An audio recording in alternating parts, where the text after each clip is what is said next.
Hello students, তো আরও একটি নতুন ভিডিওতে তোমাদের সকলকে স্বাগত জানাই। আজকের এই ভিডিওতে মূলত আমরা আলোচনা করব সত্য সারণী বা ট্রুথ টেবিল নিয়ে।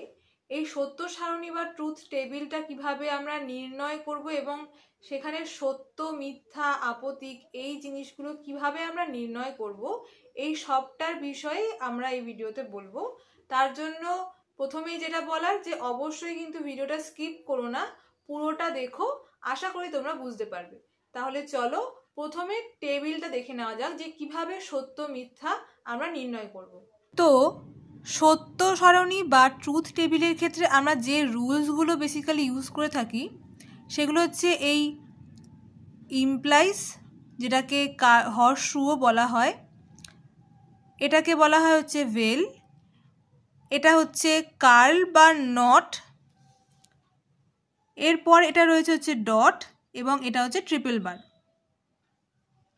তো এইবারে সত্য মিথ্যা নির্ণয়ের ক্ষেত্রে ইমপ্লাইজের ক্ষেত্রে রুলটা কিভাবে হয়। আচ্ছা, প্রথমে আমরা হচ্ছে এভাবে সাজিয়ে নিই, T T F F T F T F, এইভাবে সাজিয়ে নেওয়ার পর যেটার ক্ষেত্রে যে রুলটা, অর্থাৎ ইমপ্লাইজের ক্ষেত্রে ইমপ্লাইজ বা হর্সশুয়ের ক্ষেত্রে হর্সশু, ভেলের ক্ষেত্রে ভেল, কার্ল বা নটের ক্ষেত্রে নট, ডটের ক্ষেত্রে ডট এবং ট্রিপল বারের ক্ষেত্রে ট্রিপল বার বসিয়ে দিই।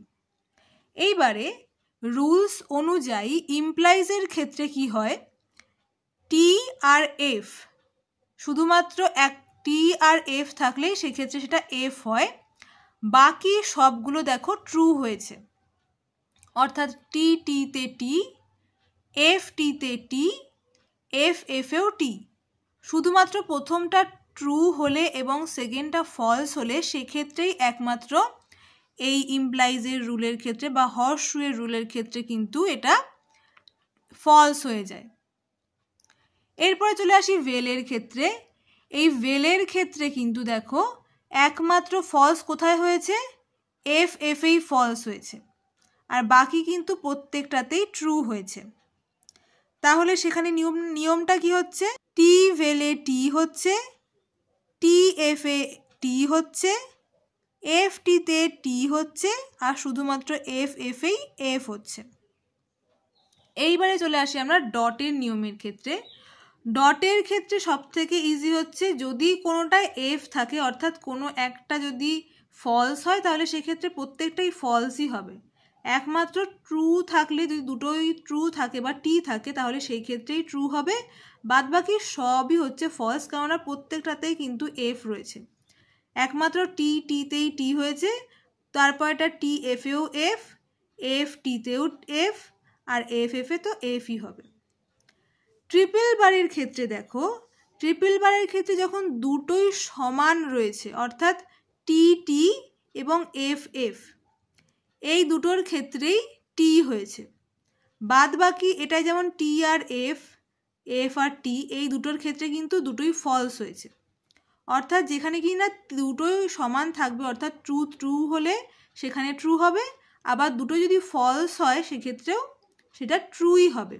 শুধুমাত্র T F A F, F টিতে এফ হবে। লাস্ট যে নিয়মটা, অর্থাৎ কার্ল বা নটের রুল, এটা কি হয়, এটা নট বলতে বোঝায় কি, সম্পূর্ণ বিপরীত, নাবাচক যেটাকে বোঝায়। তাহলে এক্ষেত্রে ট্রু হলে সেটা ফলস হবে, আর ফলস হলে ট্রু হবে। এটা সব থেকে সহজ মনে রাখা। আর এই যে রুলসগুলো, এই প্রত্যেকটা রুলস কিন্তু তোমাদেরকে সম্পূর্ণভাবে মুখস্থই রাখতে হবে। এটা মুখস্থ করা ছাড়া কিছুই অন্য কোনো উপায় নেই। কিন্তু আমি যেভাবে বললাম আশা করি তোমরা সেটা সেইভাবে মনে রাখতে পারবে এবং তোমাদের বুঝতেও সুবিধা হবে। তো যদি তোমাদের ভিডিওটা ভালো লেগে থাকে অবশ্যই কিন্তু লাইক করে দিও।